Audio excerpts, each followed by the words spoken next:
Hey, it's Eugene here. Today I'm going to share some data on a niche legal campaign that we're running Google Ads for at the moment. I've got about 15 grand worth of data that I'm looking at. And it's still quite a young campaign.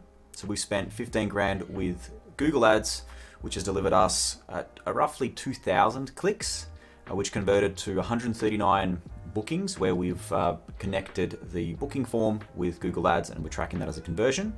We've seen 498 phone calls that lasted more than 60 seconds. So that equates to about 637 leads. So at 15 grand total spent, that you're sitting at $23 per a lead. So the way Google Ads work is we pick a few key terms that are relevant to the client. So a key term which someone might Google to find their services. There's usually a lot of key terms in any space, and it's really about finding the one with the highest buying intent and the one that will bring the most revenue and the most profit to the business. Depending on what the goal of the campaign is. Some keywords are loss leading keywords. For example, for dental, it's teeth whitening. So a lot of the time, teeth whitening is not something that they make money on, but it's a loss leading keyword. So if you get that client, you show them a good experience, they'll come back. For this particular legal client, we started off with quite a large list of key terms. A lot of the campaigns that initially kick off, when it's not super clear exactly what the keywords are, we start off with a bigger list of keywords and trim the list down with the age of the campaign. So we remove keywords that we can see performing poorly or bringing us the wrong inquiries and the wrong leads. With that comes something called negative key terms. Every single month we populate a list of key terms and essentially telling to Google, hey, Mr. Google, we don't want these key terms. Now, running these ads for at least 10 years now, I've spent about 20,000 hours logged into Google Ads, building websites and ranking websites. My list of negative keywords has surpassed 3,000. So we've got now a set list of negative keywords that we load into all of our campaigns to give our campaigns a head start. So things like free legal services or free dental services. We don't want the term free. That's a really basic way to explain a negative keyword. But it can also be a competitor brand that we don't want to bid on. If they're looking for a competitor and the competitor brand has a keyword that we desire, we don't want to bid on their brand. It's not what we like doing. We've got a whole bunch of set keywords. For example, class, course, school, training, university. So someone looking for a course in that space, a legal course, for example. We don't want that. Sometimes those key terms might overlap. Job-related negative keywords, things like CV for legal, right? We don't want that. Recruiting, salary, intern, a whole bunch of categories that we're looking at. What, DIY, that list is about 500. So they're generic lists that we load into all of our Google Ad campaigns to completely eliminate the common keywords that we definitely don't want. But then we also, with any Google Ad campaign, there are a lot of keywords that we learn that we don't want. Every industry is different, and until we see Google attempting to take our money for a certain keyword, we don't know, right? Every industry is different. And so the way we work with our campaigns is every couple of weeks, we log into the campaign, we can see where Google has taken our money for which particular term, or we can see which our keywords are showing up and what people are actually Googling. And we say, hey, Mr. Google, I don't want to show up for that particular keyword. And so over a period of a few months, that keyword for this particular campaign has grown, that negative keyword list has grown by about 500. Okay, and so the longer time we work, the more we spend on this Google Ad campaign, the more the ad gets sculpted. So we sculpt the actual text of the copy, we sculpt the landing page, we sculpt a whole bunch of things. So with time, the Google Ad campaign performs better. Now, we have scenarios where, in fact, a lot of scenarios, the cost per click goes up. And that's something that a lot of clients just light up and, wow, well, the cost per click with your campaigns just shoots through the wall.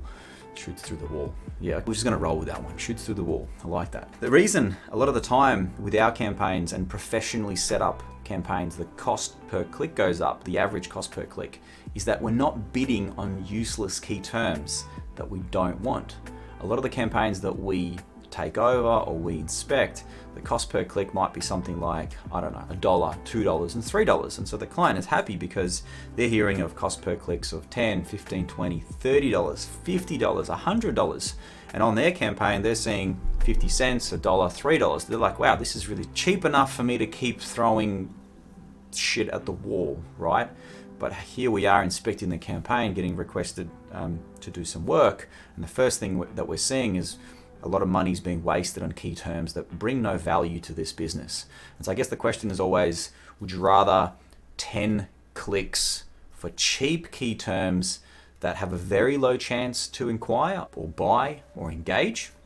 Or would you rather pay one high price and that person has a very high chance of buying? Because that's basically how it works. We might get 10 clicks of someone Googling free legal services or free dental services. We obviously don't want that. And sure, 1 in 10 might end up buying or inquiring, right?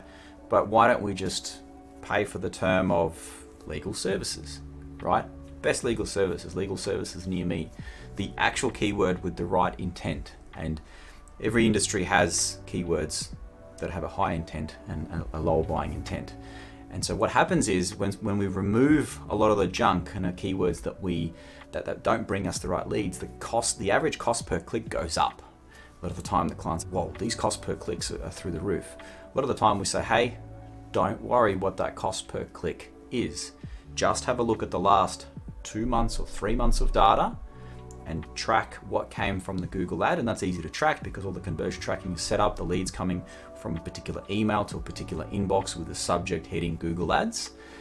And then have a look at what actually converted to a sale and come back to us whether it was profitable or not. In most cases, in the long run, after 3 or 4 months of refining the campaign, the leads are positively geared. So a lot of the time, very positively geared. Now, once again, we're looking at Google Ads here, and a lot of the time, these Google Ads are accompanied by SEO campaigns. So the first 6 or 7 months or the first 12 months of an SEO campaign, where we're possibly building the website, we're adding things to the website, we're sculpting, we're adding service pages, we're adding blogs. So SEO takes a long time to mature. That's where we have Google Ads providing the leads during that period. And that obviously costs a fair bit, whatever that figure might be, whether it's 10 grand a month, whether it's $100 a month, depending on the industry. What happens is after 6 or 7 months, after 12 months, once the SEO begins to mature, you get some organic traffic coming in, and that's where we're able to reduce the Google Ads budget and we get some ownership traffic. What I mean by that is when you're running a Google ad campaign or any ads campaign, you're essentially renting the traffic. If you stop the campaign, you stop getting the traffic. It's like renting a house and buying a house. SEO is like buying that house and paying it off and building it up. It takes possibly years for it to begin sometimes producing a return on investment. But once it begins to produce that, we begin to reduce the Google Ads budget, and eventually sometimes we turn off the Google Ads altogether once there is enough leads coming through the SEO campaign and that client is happy. So that's a quick summary of a legal campaign. I touched on a few other topics, but I've been doing this for a while. I love looking at this data, reflecting on it, applying it across other campaigns. Hit me up if you have any questions and I'll share some of my work, and let's have a look at some of the keywords that bring you business. Thank you.